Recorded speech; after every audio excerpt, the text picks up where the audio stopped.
Hello everybody, David Shuster here. Just a few weeks until Election Day, and now for both presidential campaigns, it's all about momentum and turnout. Campaigns need a winning message, but they also need a strong organization to get their supporters to the polls. Every successful organization depends on enthusiasm. And so now there's a growing effort by Republicans to try and dampen Democratic enthusiasm and ramp it up for the GOP. It involves alleged polling. And I say alleged because many of the Republican polling organizations in key battleground states the past week have been dubious and unscientific. They don't even meet the basic requirements of statistics. But this isn't about math, it's about emotions. And Republicans are flooding the zone as part of a strategy to make the Trump campaign appear in better shape than it actually is. This tactic has been used in previous campaigns, but never quite as intensely as we are seeing in 2024. Republicans are using their appearance of momentum to sway undecided voters and demoralize Democrats. And unfortunately, it is having an impact. Many Democrats are falling for the narrative, getting the increasingly anxious and nervous about Kamala Harris's chances of winning. Most of the mainstream media is not helping by reporting all polls and polling averages instead of focusing on just the most credible and reliable ones. One of the more reliable polls by the Washington Post just found that Kamala Harris is beating Donald Trump in key battleground states by 4 points in Georgia, 2 in Michigan, 2 in Pennsylvania, and 3 in Wisconsin. The poll found Trump and Harris tied in Nevada. In other words, Kamala Harris is clearly winning nationally and winning, according to the Washington Post, in key battleground states. But conservative media is still trotting out all kinds of dubious surveys to energize Republicans. Remarkably, Fox News recently invited on Vermont Senator Bernie Sanders to get his take. Do you agree that Kamala Harris is losing some momentum? And what is her message to voters right now? Well, I was out in Michigan and Wisconsin. We had rather huge crowds of young people, of trade unionists, so I don't believe that's the case. I think, look, the average American is angry. They're seeing the very richest people in this country becoming richer, while 60% of our people are living paycheck to paycheck. Over the last 50 years, wages have been stagnant. And what I think ordinary Americans are saying is, you know what? What about an economy and a government that works for all of us, not just the 1%? What about an economy in which we do not have 3 people on top owning more wealth than the bottom half of American society?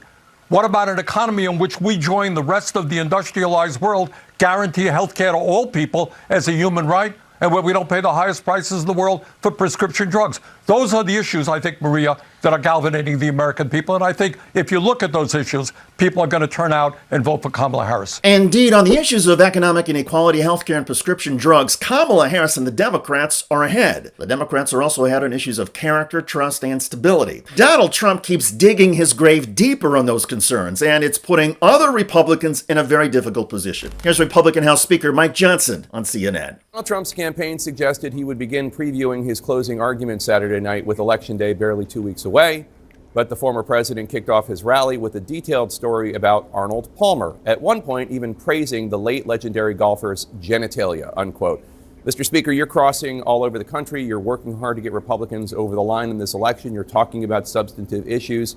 Is this really the closing message you want voters to hear from Donald Trump, stories about Arnold Palmer's penis?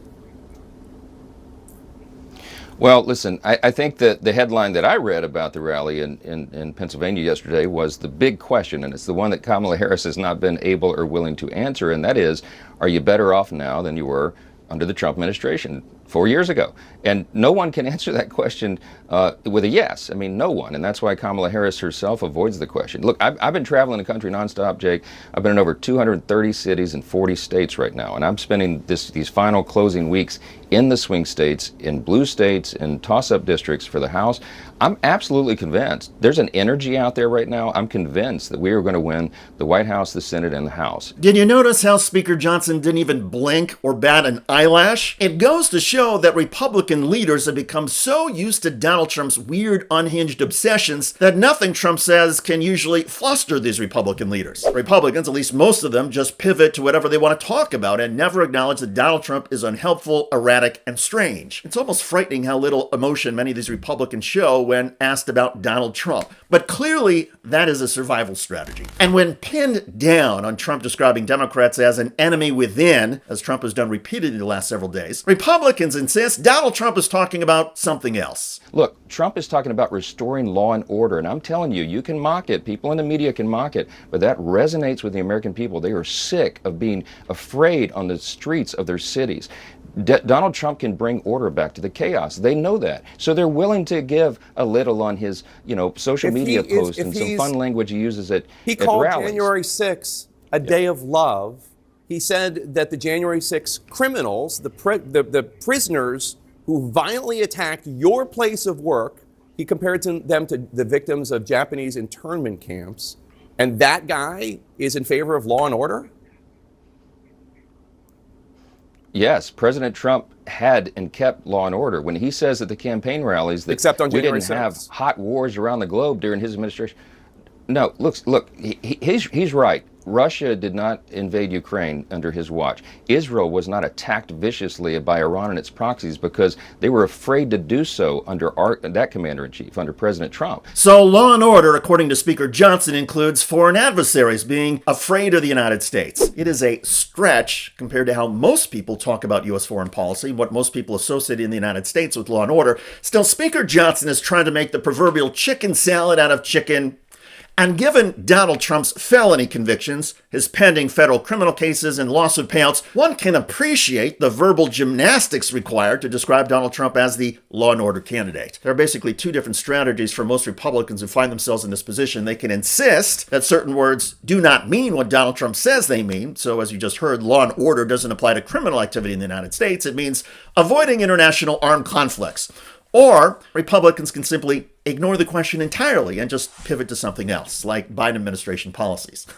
Speaker Johnson is pretty skilled at doing both, but he underscores the clear desperation that the GOP has in distancing itself from Donald Trump's personal and legal baggage and from Donald Trump's tyrannical rhetoric. The effort by Johnson to deflect shows certain weaknesses in the GOP, and one gets the sense that even Speaker Johnson knows that any conversation that focuses on Donald Trump's unhinged screeds as opposed to Democratic policies is a conversation where the GOP is on defense. And campaigns that are on defense almost never gain ground. They usually only lose it. What's also telling in all of this is how shameless the Republican Party has become in its pursuit of power. The Republican Party has proven repeatedly that it is willing to throw out shame and integrity, throw it out the window to keep from criticizing Donald Trump. The GOP's willingness to shift narratives, ignore scandals, and bend over backwards for Donald Trump and whoever else might help Republicans gain power speaks to a party that has clearly lost its moral compass. Now, maybe politics has always put a premium on expediency over integrity, but the expediency and lack of honesty from the Republican Party in this election has been staggering. And by the way, Donald Trump's legal challenges are growing. He's now facing another lawsuit. Former President Trump is facing a new legal battle. Members of the Central Park Five are now suing the former president over, quote, false and defamatory statements they say that he made about their 1989 case during a presidential debate last month. The key in this is not what happened in 1989, but rather what Donald Trump said about the Central Park Five in the last presidential debate. Trump insisted the men killed a person and pleaded guilty. Both claims were false, and now the question is whether the Trump false claims amount to defamation. So the Central Park Five now say that he is saying these things as a way to cause distress to them because they were exonerated ultimately. They had ultimately settled with New York City after being forced into giving false statements. They had gone to trial.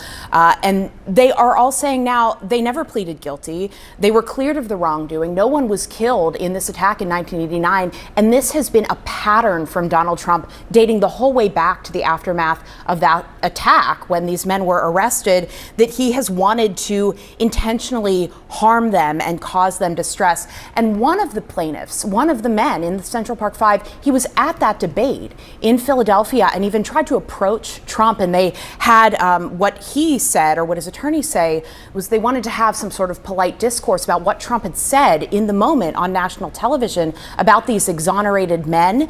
And Trump essentially blew him off. He wouldn't engage with them. So this lawsuit is a defamation case that they're bringing now to try and say, you know, make us whole, stop intentionally lying, stop intentionally harming us. And of course, the context here is right before the campaign. There's quite an ongoing appeal among the campaigns to black men specifically, a lot of discussion about crime.